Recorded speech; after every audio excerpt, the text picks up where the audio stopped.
The following is part of Cornell Contemporary China Initiative Lecture Series under the Cornell East Asia program. The arguments and viewpoints of this talk belong solely to the speaker. We hope you enjoy.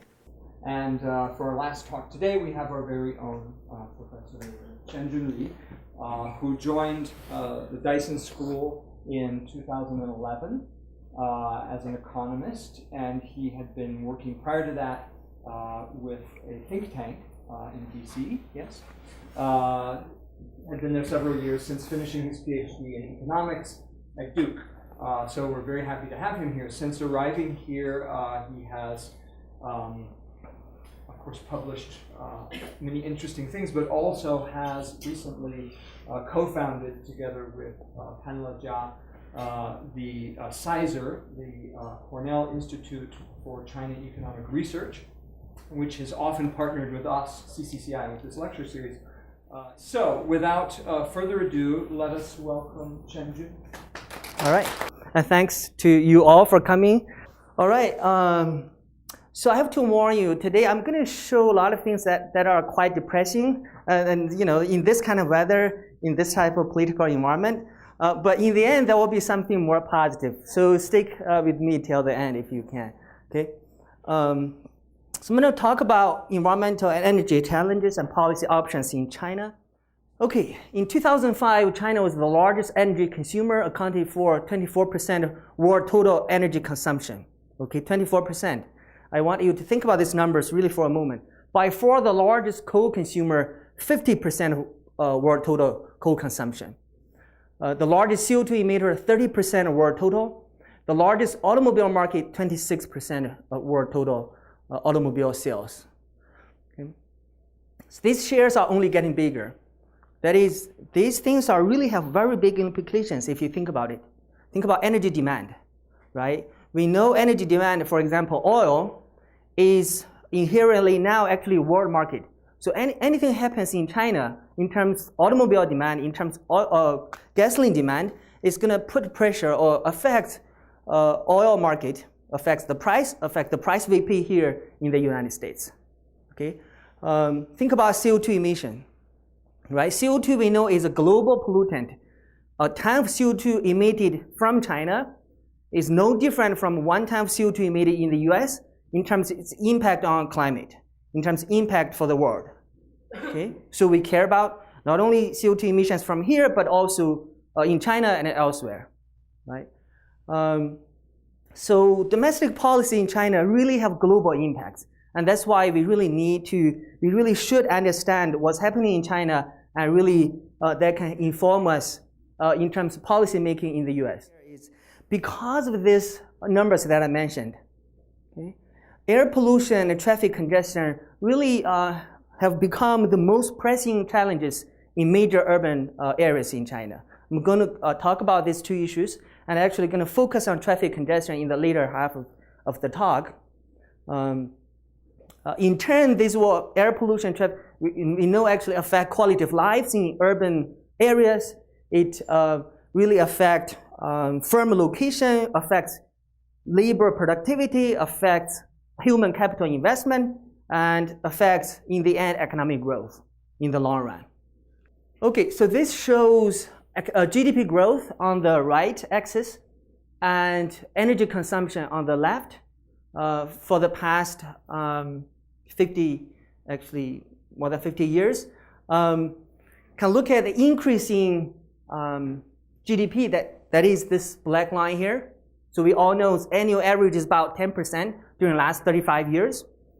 If you look at coal consumption, this gray area, it's increasing roughly the same speed. If you look at oil consumption increase, look at gasoline, this is natural gas, and hydro and nuclear is the blue. Okay, so you can look at the majority of the fuel source is coal. Okay. So in 2014, 89% of energy was from fossil fuel, including coal, 66%, oil, 18%. This is really mainly for automobiles. Okay, very little natural gas. If you look at U.S., this would be for coal would be roughly 30%. Natural gas would be larger share. Oil would be, I think, roughly the same here. Okay. So fossil fuel, especially coal, is the dominant source. And if you look at all the fuel sources here, coal is the dirtiest one. Okay, by far the dirtiest one. That was the consumption. What about energy balance? So this is the difference between what China produced, what China consumed. So these are negative. We look at this for the majority of this.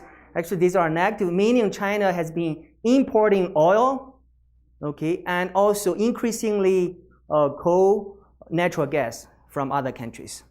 Okay, that's why I said in the beginning that domestic demand in China actually has important implications for the world market as a whole. So this is new automobile sales in China. This is annual sales in China in 2001 was less than 2.5 million. Now it's here actually 2015. The total new vehicle sales was over 21 million units in China. This is for the US.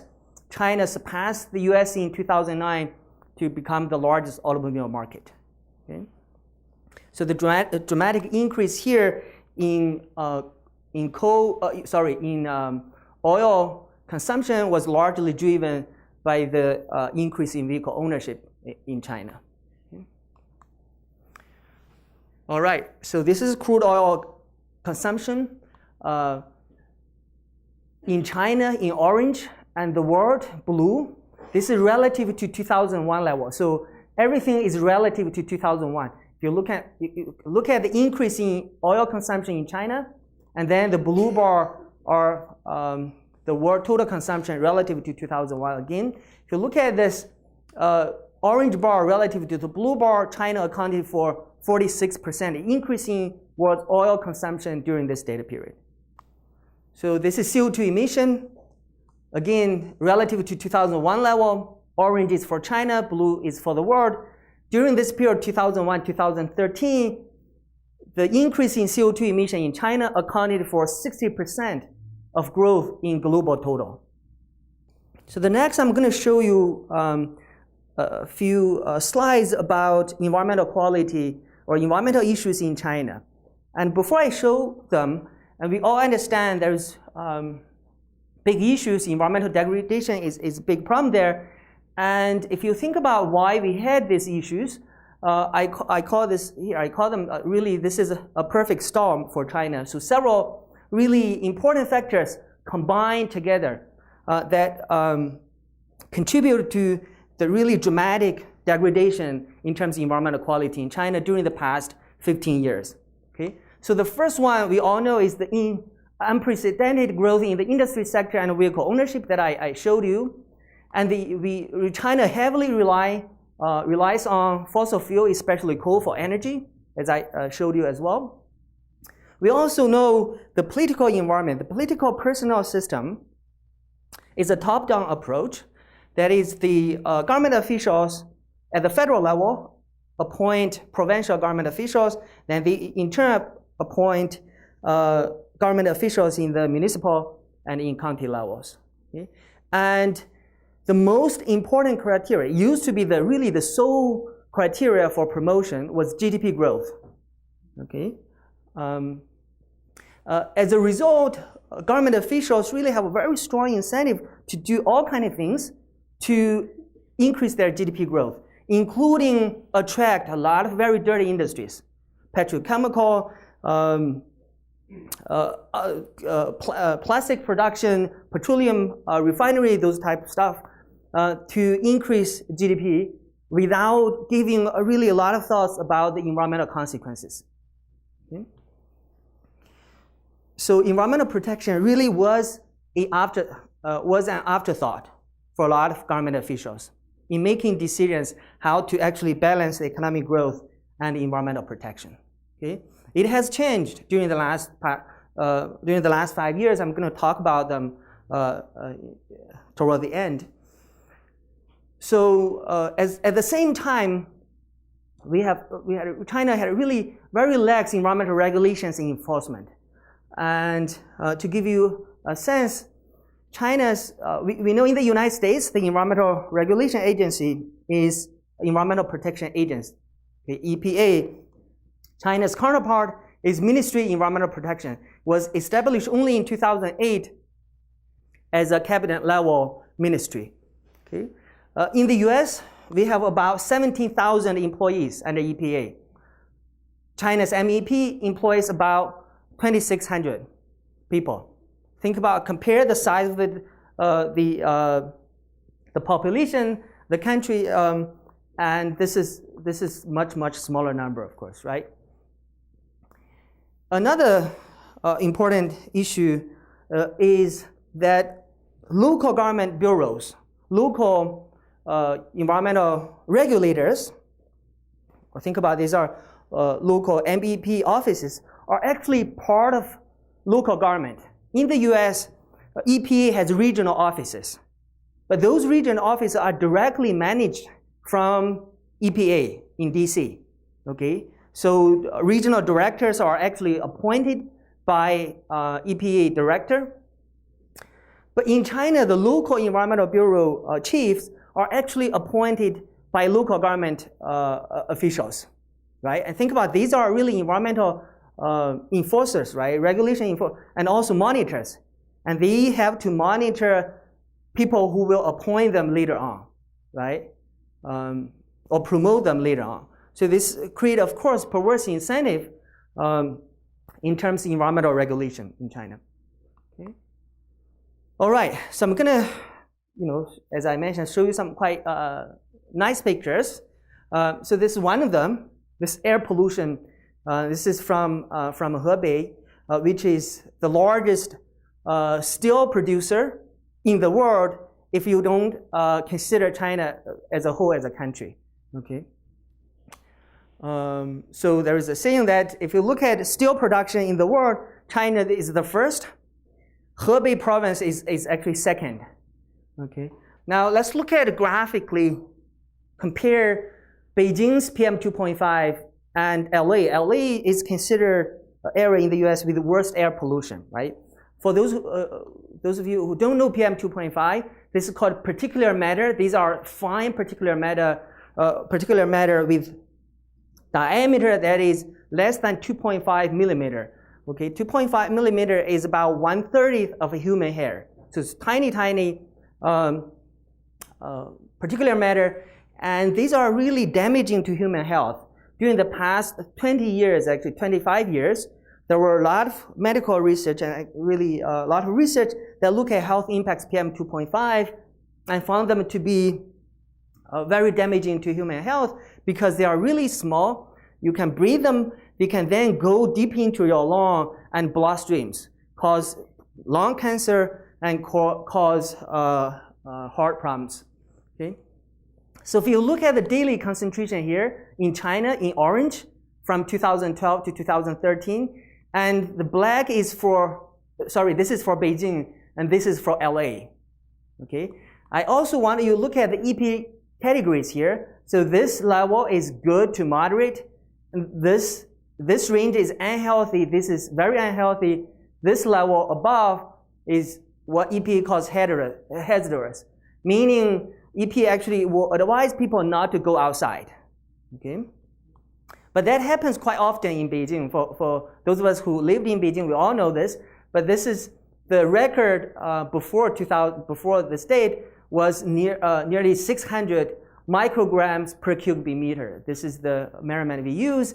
I mean, if you look at LA, again, this is the most polluting city in the US. There's no comparison. So another thing I mentioned that US has a daily standard that is 35 micrograms per cubic meter, right? And for LA, actually most of the days were below this 35 line there. Okay. This is for whole China, PM 2.5 concentration on an annual basis. Okay, so if you look at this dark red and this red provinces, their annual level is over 50 or even over 70. Okay, micrograms per cubic meter. This is the unit we use.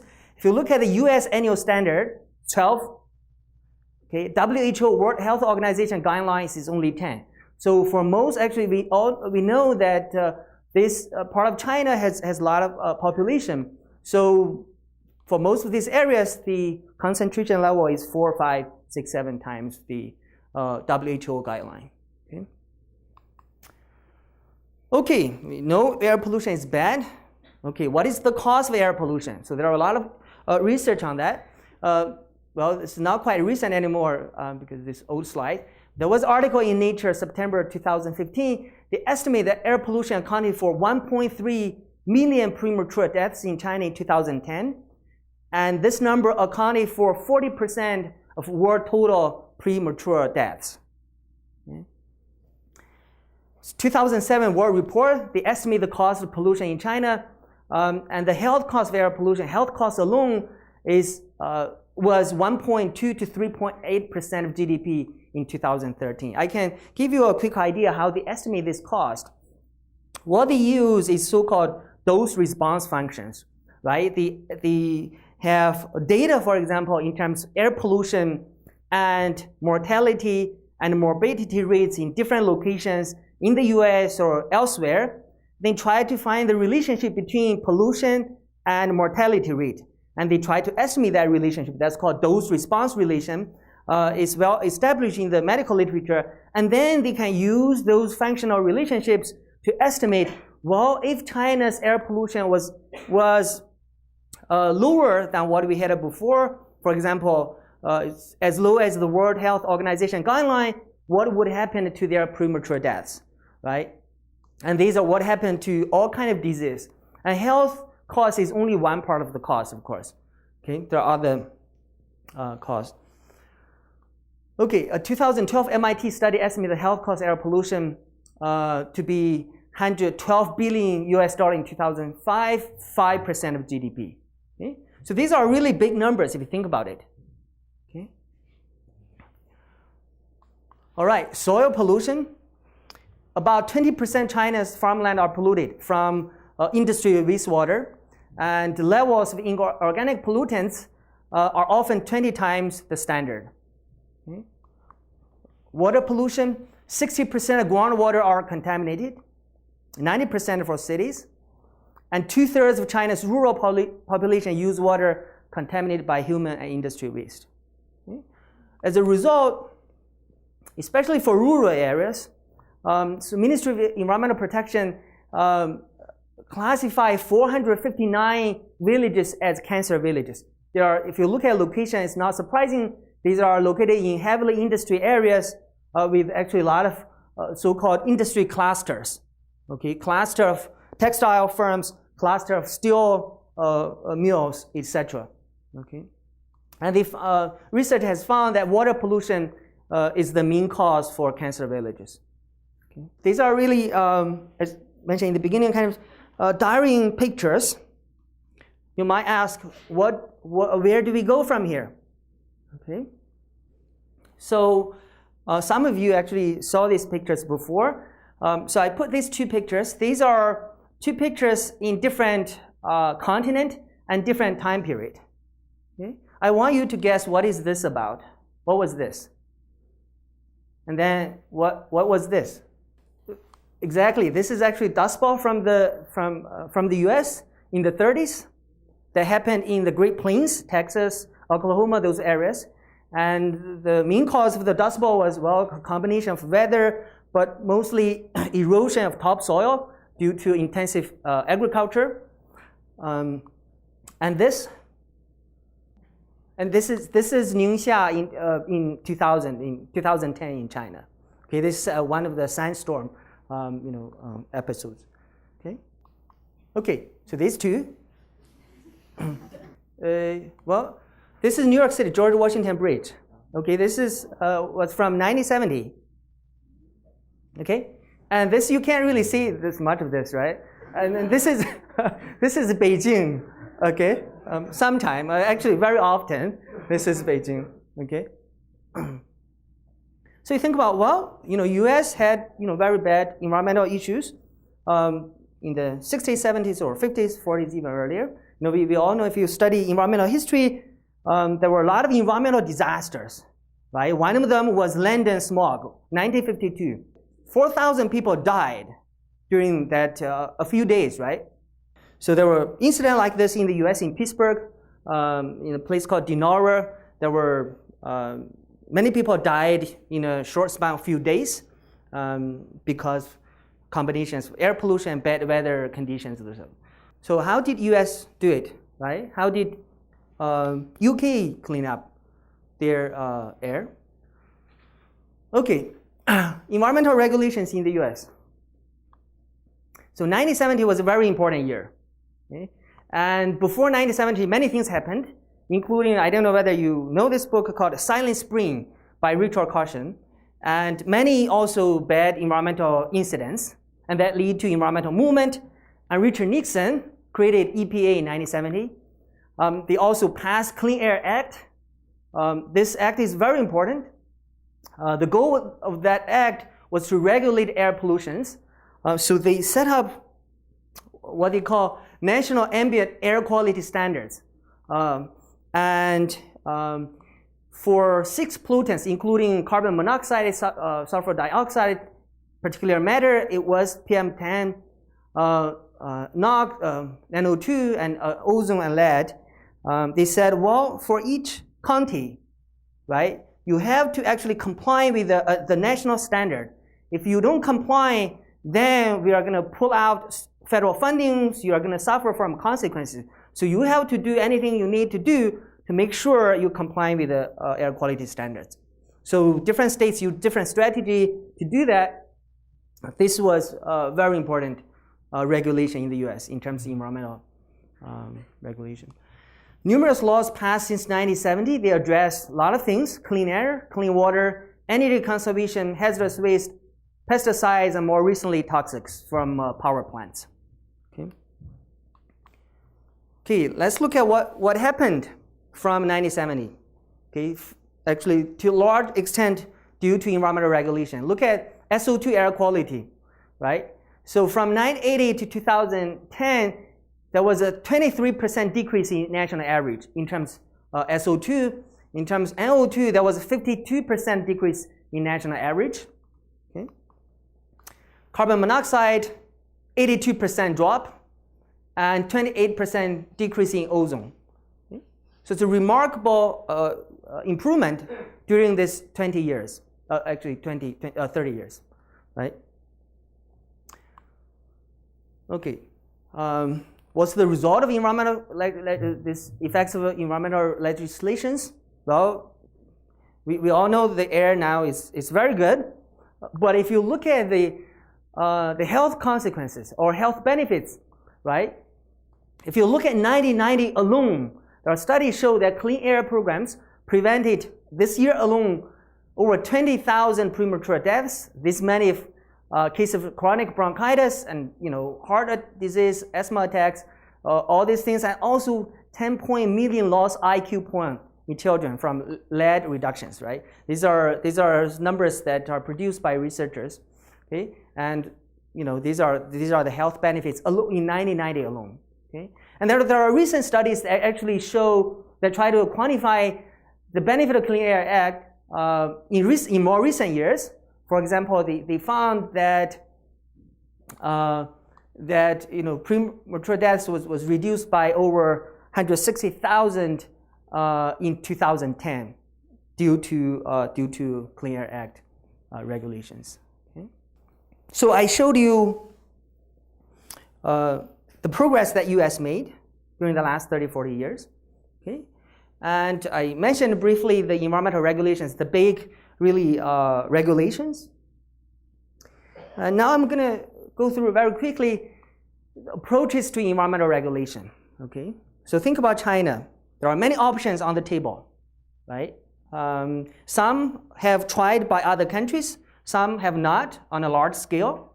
Okay, so Chinese government are thinking about these policies, and we need to decide what are the policies that we should use to address the issues. So economists tend to categorize different approaches into 3 categories. The first, we call that command and control approach. To give you an example, for example, we ban DDT. This is pesticide.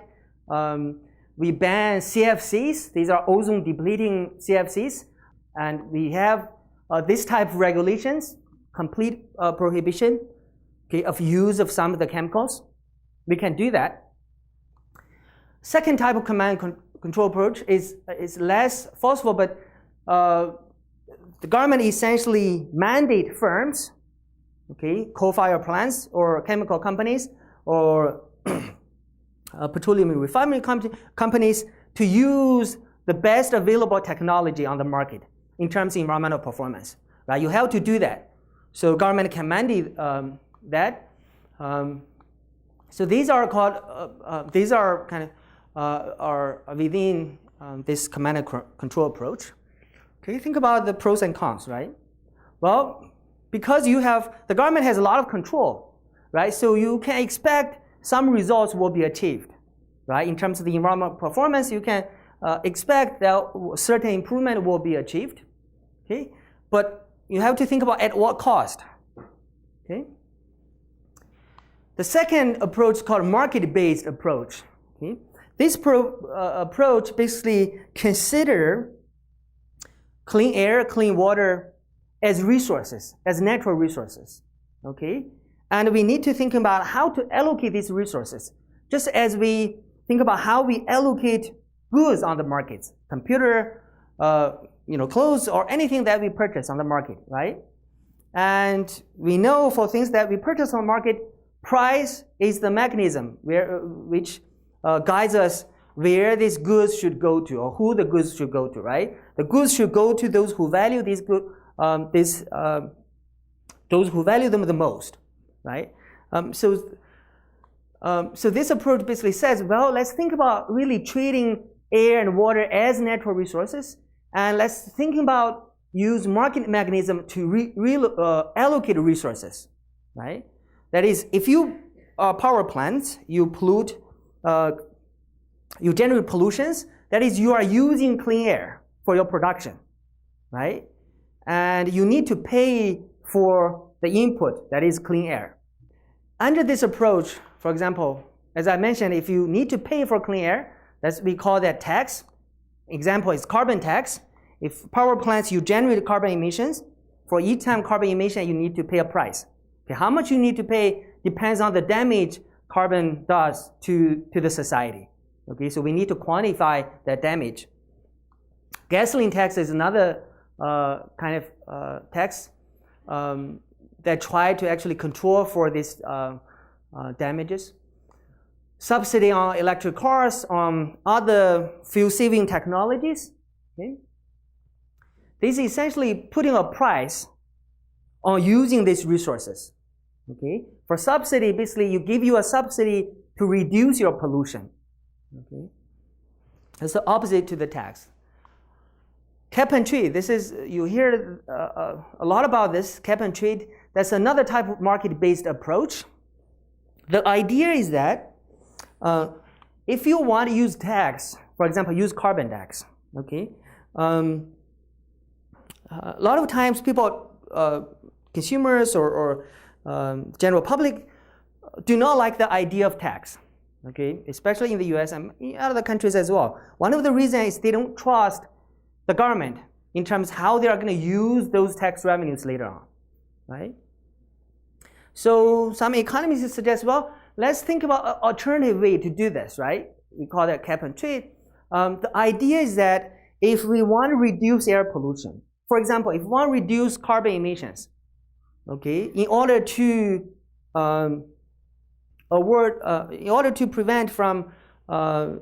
prevent the disastrous scenarios to happen, okay, so let's think about, well, carbon emissions should be below this certain threshold, okay, for many, many years onward, from this year onward. And so we need to set a cap. That is, each year we cannot emit more than this, okay? Then we are going to have licenses allocated to firms, so that when firms emit each time carbon, they need to surrender 1 unit of license to the government, okay? So in the end, the cap should not be violated. Okay. Once you allocate the permits to firms, so there are many different ways to allocate permits. One of them is based on history emissions. Once you allocate these permits, and actually firms then can trade among themselves. For example, if I am as a firm get 200 tons of permits, okay, but during my production process, I emitted 250 tons. Then my own permit is not enough. But what I can do, I can actually go to the market and buy permits from other firms, right?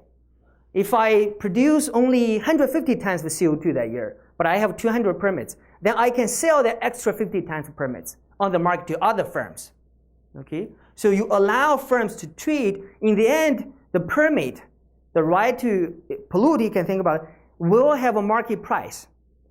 Okay? The market price will be determined by the cap, by actually the cost of the firms in reducing their pollution. What happens in this system is that the permit price actually is going to guide as actually signal or mechanism to guide firms optimally choose their abatement behavior or behavior of reducing emissions. Okay? For example, if I am a very, very efficient firm, I can easily reduce my air pollution without incurring much of a cost. Okay? Another firm that is a firm that is not very good in terms of technology, so it's going to take a lot of efforts or cost for that firm to reduce emissions. So think about what would happen to this type of firms. Well, if I'm very good at reducing pollution, in the end, I'm actually, in that I'm going to reduce a lot of pollution, and I'm going to sell a lot of permits to the other firm who is not at good at reducing pollution. So he will not reduce a lot of pollution, but that firm is going to use a lot of permits from the market. It's going to buy a lot of permits from the market to do that. Because for that firm, reducing pollution by himself actually is more costly than buying from the market. Okay? So in the end, we actually showed through theory, through empirical studies, based on past experience, this type of system, cap and trade, can be very cost effective in reducing emission. That is, if you want to achieve that cap or certain level of emission, and this actually is very efficient in doing that. So we are going to use the a lower cost in achieving the same amount of reduction than, for example, this type of approach. Because this type of approach do not give firms a lot of freedom in choosing their best strategy. Okay? So this type of strategy, for example, technology mandates basically assumes the government knows a lot about the technology and they will choose the best technology, which actually is not often the case. Okay? So there are a lot of examples in the US. For example, in the 80s, the way that the US phased out leaded gasoline was through this type of idea. And that program was actually under Ronald Reagan. Okay? SO2 permit trading, which is very big, very successful program in reducing SO2, was authorized by first Bush in 1989. So cap and trade actually was a Republican idea. Okay? But we all know in recent years, and a lot of lawmakers called that cap and tax, right? They didn't really like this idea. They blocked a lot of actually proposals in the Congress. Okay, emission trading for CO2. So this is European Union emission trading for CO2. This is the largest emission trading program or cap and trade program in the world, started from 2005. And we're going to talk about China's CO2 cap and trade programs. So this is one of the policies that are really being used or being considered in many parts of the world to deal with not only local pollutants such as SO2, but also global pollutant such as CO2. Okay? So the third category, call them information, let consumers know the cause of climate change, the damage of climate change, therefore think about more carefully how much electricity you use, how much heat you use, and think about the actions you take, right? Moral suspicion, norms, social pressures, these are really in this category, right? This could be useful, could be helpful. Very often they will be helpful when you combine this and this together. Okay? As I mentioned, traffic congestion is really to me, really one of the two most pressing issues in urban China. There are many options to deal with traffic congestion. And I'm going to talk a specific approach that we propose. Is a market-based approach. And look at how we actually set up that policy and how to implement it. What would be the consequences of that policy? In this paper, there's really a combination of economic insights, okay, very basic fundamental economic insights, big data on a very important social issue. Okay, so if you rank world cities in terms of traffic congestion, okay, the top one is the worst. Okay, so Mexico City was the worst. It's top 15. If you look at them, 7 of those cities are actually from China. Okay? A lot of them, if you look at them, are actually from mid or mid-income countries. Okay? LA has the worst traffic congestion in the United States. It's number 6. Okay? This is based on 2015 data. So this is Beijing 15 years ago. Actually, yeah, 15, 16 years ago. Okay? And this is Beijing now. I showed you the dramatic increase in vehicle ownership before. From economics perspective, traffic congestion is very simple actually. Okay? It's fundamentally, it is excess demand of road capacity. Okay? And why there is excess demand? Okay? We think, well, that's because mispricing. If a good resource is free of charge, and if this is something that is a good thing for people, and it is free, then the demand for that will be high, right? That's true for road capacity. So there are 2 broad strategies to deal with traffic congestion or to deal with excess demand issue. Okay? One type of strategy we call that supply side strategy. For example, building more new roads, improving public transportation. Okay? Think about what that do if you build more roads, right? Well, it's going to reduce congestion for sure, but that will also reduce the cost of travel for people. Okay, that is, reduce the price that people have to pay for travel. The price that I'm talking about, think about that's the cost of time, right? If something becomes cheaper, then the demand for that will be higher. So what I'm saying is, when you build more road, you're going to reduce travel cost. Therefore, you are going to lead to more driving, higher demand for driving. That will in turn lead to congestion again, right? So in the short term, supply side policies can work and tend to work, but in the long term, they cannot fundamentally deal with or address congestion issue. Another set of strategies, we call them demand side strategies. For example, the command and control approach that I mentioned, driving restrictions, that are being used in many cities in the world, including Mexico City, Bogota, some other South American cities, and Beijing, and probably New Delhi soon. Right? The idea here is that, well, if there are too many cars on the road, why can't we restrict some of them from driving? Right? So in Beijing, what they do is, depending on the last stage of your license, well, you can only drive 4 days out of 5 days. Right?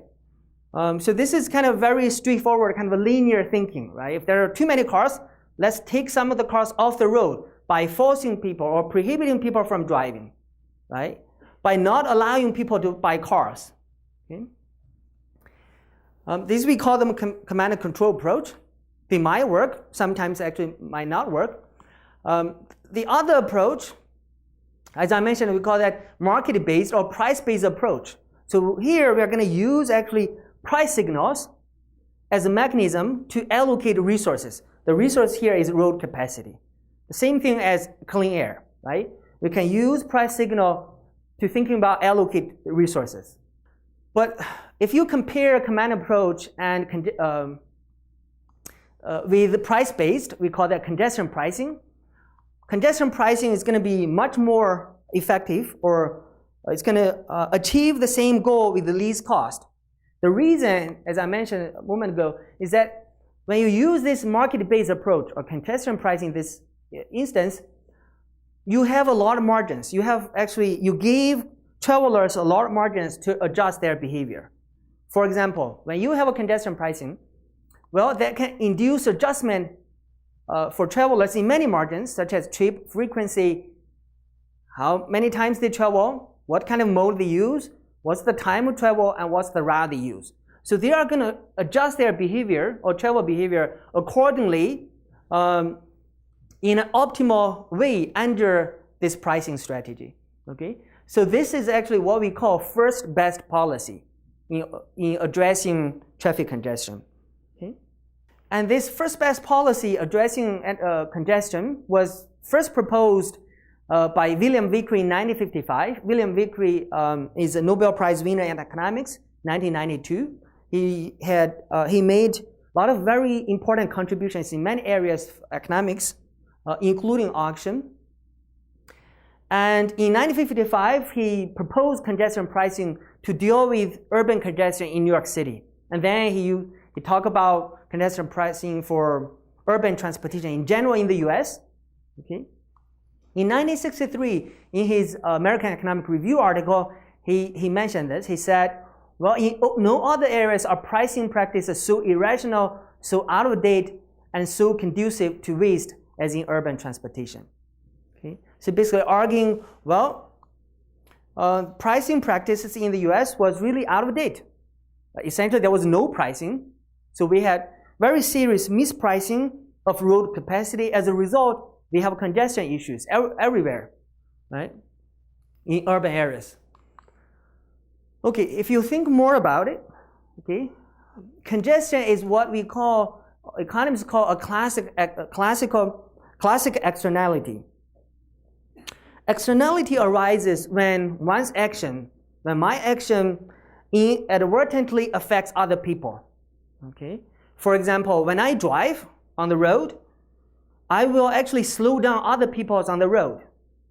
But when I make my decision in terms, well, when I'm going to travel, how far I'm going to travel, I actually don't consider my impact on others into my decision, right? So my action is causing impacts or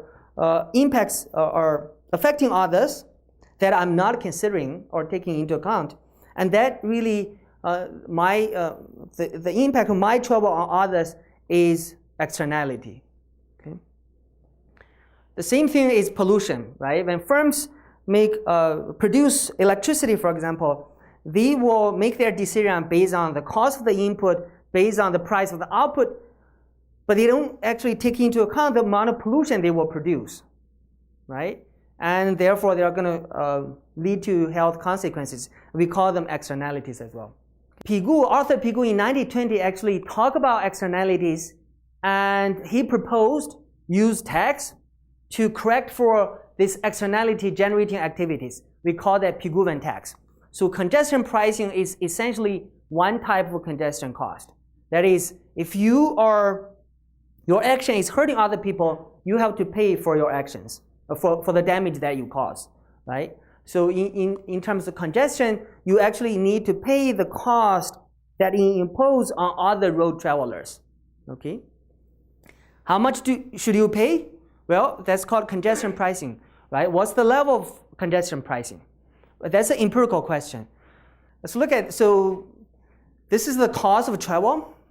Think about this as a demand of travel. This is the density, number of vehicles on the road per kilometer, okay? And at a certain level, below this level of density, then this is the cost, the travel cost is flat. Travel cost including time cost, including operating cost, and road maintenance cost, okay? This is flat, but when the number of vehicles is about this threshold, then there will be difference between, this is what we call a cost average, we call that marginal private cost. Think about the cost that travelers pay themselves and the cost to the society, okay? This we call marginal social cost. So there will be a difference between the cost to the society and the cost to individual travelers. The reason there is a difference is because congestion, right? At these points, when we add one more traveler on the road, it's going to slow down other people on the road. Therefore, it's going to take longer for them to travel, and that will be a cost because time is money. So the difference that between these two lines is externality from congestion. Okay,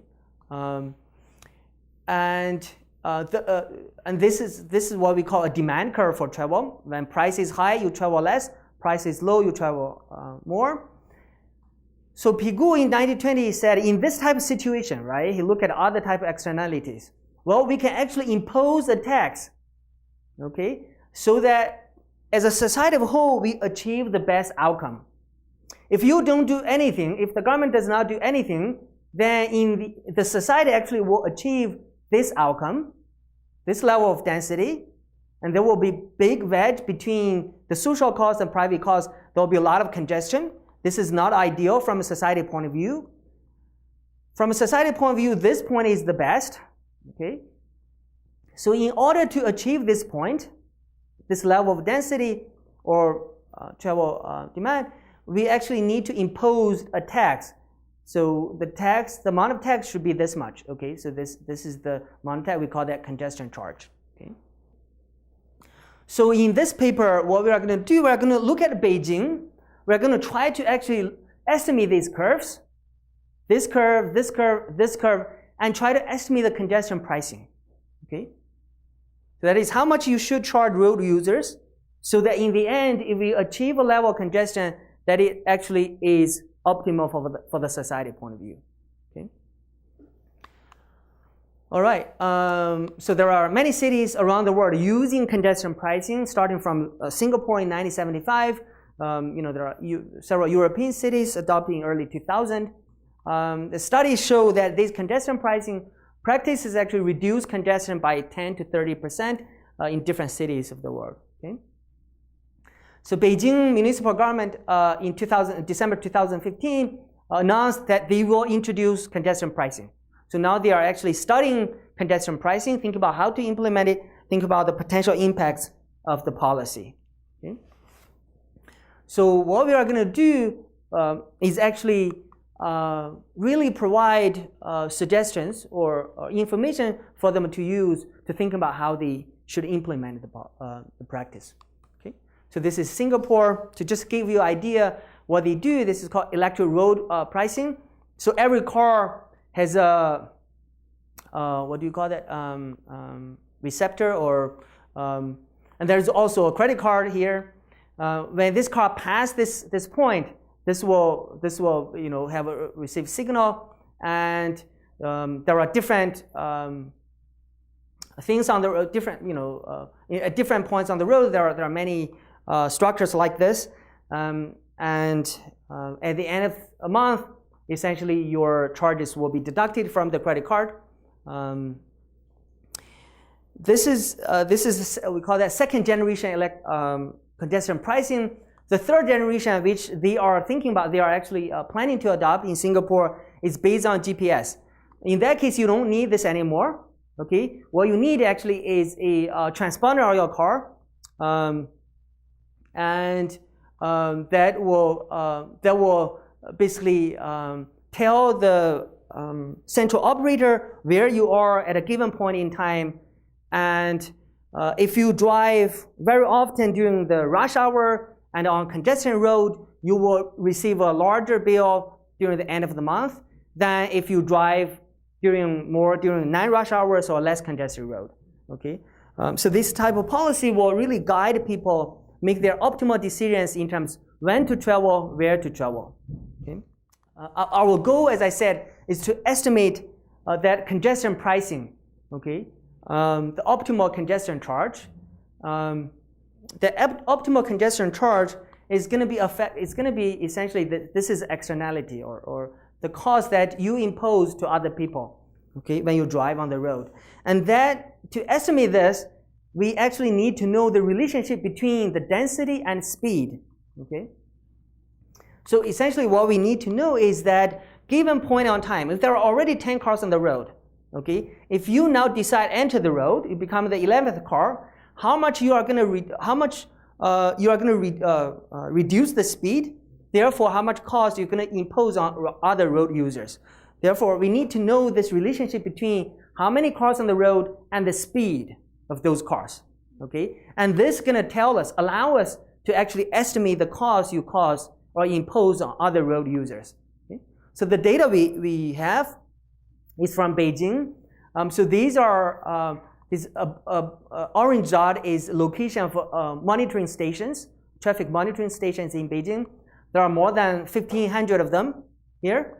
And we have data for every 2 minutes. We know the traffic speed and flow in each point here.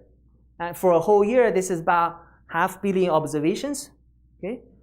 So we aggregate the data into our interval. So we know for each point, we know how many cars on the road segment during a given point in time, and we know the speed. So based on essentially the observations on density or number of cars on the road and also observed speed, we can try to infer or estimate that relationship between density and speed. Okay? So we aggregate the data, so we have over 12 million observations, and we have other variables including weather, wind speed, visibility, temperature, all these things could affect speed. Okay? So in the regression, we control those variables. This is the raw data. It shows you the average density and also speed. Of course, when there are fewer number of cars on the road, the speed is higher. When there are more cars on the road, per kilometer, the speed is lower. Okay? So you see this relationship. So what we are going to do, actually, we are going to estimate a function, speed as a function of density. Okay? And there are some technical or econometric issues that we have to deal with that I will skip. But when we do the estimation, so you regress speed as a function of density. So this is the last column that you can focus on, different specifications. Try to control weather conditions, baseline traffic speed during different railroad, etc. Okay, so the last column basically says, if you increase the number of cars per kilometer by 1, okay, going from 10 to 11, 11 to 12, or etc., then the speed is going to reduce by 0.3 kilometer per hour. Okay, that's the relationship. It's a linear relationship that we estimated, because if you look at the curve here, it's quite linear, especially this part of the curve. Okay. Okay. Now there are some issues with technical issues. If you do that, and then in this table, we actually try to address the issue. We call that endogeneity in economics. And we believe this is actually a better specification or better estimation results. So the last column basically says, well, if you increase number of cars by 1, going from 10 to 11 per kilometer, then the speed is going to reduce by 1 kilometer per hour. Okay, so the effect of density on speed is actually much larger when you try to deal with some of the technical issues in the relationship. Okay, so in the end, we are going to use this number and try to estimate the congestion cost. We call that marginal external congestion cost. So this is the cost you impose when you drive on the road to other road users. And this cost essentially comes from the time loss, because you slow down other people, and time worth money, we translate really lost time to money term. That's the external congestion cost, right? There are a lot of assumptions that we have to use, including, for example, what's the value of time? How much does 1 hour worth to people? And we estimate this congestion cost curve.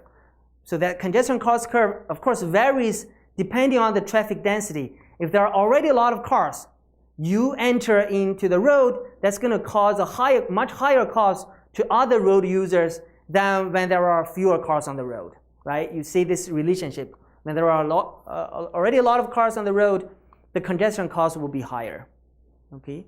Because you slow down other people much more, right? So for Beijing, focus on this. We do this for different days, for different hours of the day, for different location. For example, this is within the second ring road, second to the third, third to the fourth, fourth to the fifth, outside fifth ring road. So for example, this point basically says, well, if you travel during this time of the day, roughly 5 or 6 p.m. in the afternoon, within the second ring road, for every kilometer you travel, you are going to impose 92 cents on other road users. So this is the cost to the society when you travel 1 kilometer during 5 or 6 p.m. within the 6th ring road, right? This is the cost to the society, but you do not take that into consideration in your own decision, right? You only consider your time cost, your fuel cost, etc., but you don't consider the cost imposed on other people. Okay, so this is the external cost we estimated for different hour of the day, as I said, different location. If you look at outside Fifth Ring Road, there is really not much of a congestion cost because congestion is not bad outside. I mean, there are not many cars simply there. Okay. Okay. So now come back to this graph. So we estimate these two lines here, and then we can also estimate this curve. Once we do that, we can then estimate the congestion charge. Okay. Think about these are the curves we estimated. Right. This is the private cost that road users need to pay. These incur. These are the social cost. Right. So the difference is, as I said, is the congestion cost. So now let's thinking about if we want to impose the first scheme, we call that uniform pricing. Okay, that is, you are going to charge a same price per kilometer no matter when people drive, where people drive. So that is, if you drive in Beijing any time of the day, anywhere in Beijing, you are going to need to pay a certain price. Okay, if we want to find that price, well, that's going to be this. Okay, so this will be the price. That's one strategy. Okay, but this is not the best strategy because we know during different time of the day, during different place of the city, at different place of the city, the congestion cost is different, right? As I showed you. So here, what we do is we are going to look at time varying pricing.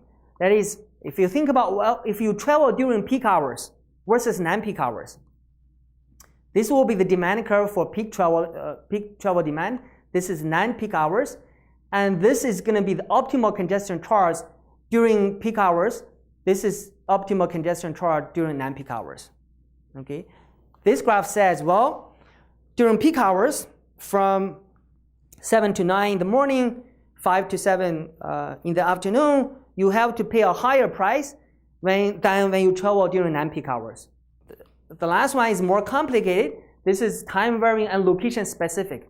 So we separate time into peak and non-peak, location into more congested areas within the third ring road, less congested, third to fifth, and outside fifth ring road. Okay? So this basically is the congestion charge during peak hour within the third ring road. This is during non-peak hours within the third ring road, peak hour between third and fifth ring road, non-peak hour between third and fifth, right? So this is the uniform pricing that I told you. If you travel in Beijing, if we want to use this structure, that basically means no matter when you drive, no matter where you drive, you need to pay 10 cents per kilometer. Okay? So think about if you enter Beijing proper, you need to pay 10 cents every kilometer you drive. This is one strategy. And this is the time varying strategy that I mentioned. During peak hour, you pay 13 cents per kilometer. During non-peak hour, you pay 9 cents. Okay? But we can also look at more elaborated strategy that is time varying and location specific. So location, we have 3 kind of categories within third ring road, between third and fifth, outside fifth, right? During the peak hour, you need to pay 33 cents within third ring road, 20 cents within third ring road off peak hour, and you pay less between third, fifth, and even less outside fifth ring road. Let's look at just the impacts on speed. So that basically says if we use this uniform pricing, the reduction in speed is going to be 1.4%. And if you use time varying price, it's going to be this. If you use the other more elaborated strategy, as I said, time varying and location specific, we should expect 4 to 6% reduction within the third ring road in terms of congestion. Increase in speed, reduction in congestion. Yeah. This exercise shows we can actually use some economic principles to think about how to address very important social problems in China, right?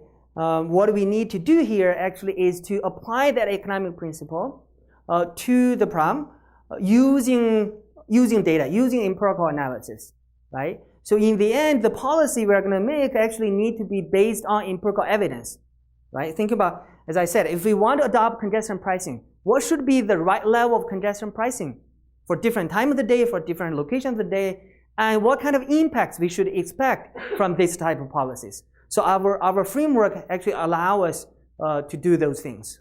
So policymakers in China are actually increasingly aware of economic social consequences of air pollution and also congestion. I talked about in 2015, Beijing municipal government actually announced they plan to use congestion pricing, use market-based pricing mechanism to deal with the congestion. They are actually doing a lot of things also, or thinking about doing a lot of things in terms of air pollution as well. 35-year plan for China, we know that that is for 2016 to 2020.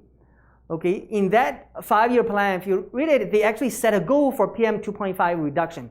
The goal is to reduce non-compliance days by 18% for major cities, and this is the first time ever in a 5-year plan they actually mentioned PM 2.5.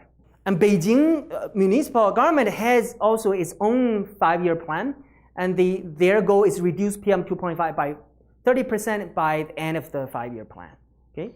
Now there was a 12-year plan, of course, 12 5-year plan. These were the targets for all kind of things, not PM 2.5 as mentioned, but energy intensity reduction, carbon intensity, sulfur dioxide, NOx, chemical, COD. These are water pollutants and forest coverage. Okay, and these are the achievements at the end of the 5-year plan. That is in 2015. They actually achieve all these targets. These are the targets for 35-year plan. So this is for 2016 to 2020. These are the goals, right? So again, there are quite ambitious goals in terms of energy intensity, carbon intensity, all the other things, as well as PM 2.5 reduction. Okay. All right. We all know in 2014, China-US announced, when President Obama visited Beijing, they announced this US-China agreement on climate change. They said, bilaterally, we are going to actually agree on these things as part of the Paris Agreement that was later on made in 2015. But US pledge to do is the US aims to reduce emission by 26 to 28% below its 2005 level in 2012 or 2025. China's goal was to peak its carbon emission by 2030. Okay, so that is, you should allow us to increase carbon emissions over time because we are still developing, but we promise by 2030 our carbon emission will be peaked. We're not gonna increase beyond 2030. We're gonna do a lot of things to achieve that, including increase fossil fuels in energy consumption by 20% by 2030. Okay. We all know that our president-elect vowed to abandon the Paris Agreement. Okay, but Chinese government said we are going to fulfill and honor its commitment to agreement. So this is very welcome, right? News. In fact, actually, China has been doing carbon reduction programs, such as cap and trade programs in 7 regions starting from 2013. So in 7 locations, including Beijing, Guangzhou, and Chongqing, and Hubei, etc., they set up cap and trade programs for carbon emissions. The goal was to have a national program starting 2017. Okay, so these are pilot programs. The idea is that let government agencies, let firms understand how this program works. Then in 2017, we are going to have a national program. this program is going to be larger, will be larger than the current EU emission trading program. Okay. And there will be significant co-benefit of reducing local air pollution. Although this program, the goal of this program is to peak carbon emission, but as we know, when you reduce carbon emission, for example, from using natural gas rather than coal, actually the majority of the benefit will be local pollutants, will be reduction in PM 2.5 and associated health benefits from the reduction of local pollutants, rather than actually climate change benefit itself, right? There are many studies, for example, look at US SO2 program, where they show the majority of the benefit actually not come from reduction in SO2, but the co-benefit, reduction in reducing PM 2.5.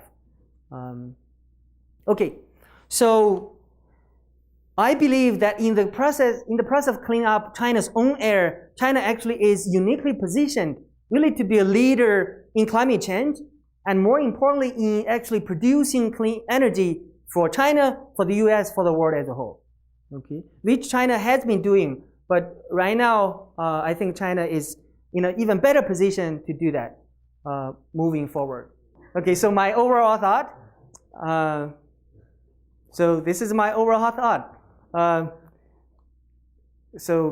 Chairman Mao said in 1945 that the future is bright, but the roads are, twists and turns. So there are a lot of things we need to do, but in the end, I think China. I have confidence that Chinese government will be able to actually address the environmental issues, although not in the immediate short term, but in a 20, 30 years period, or even shorter. That's a good news.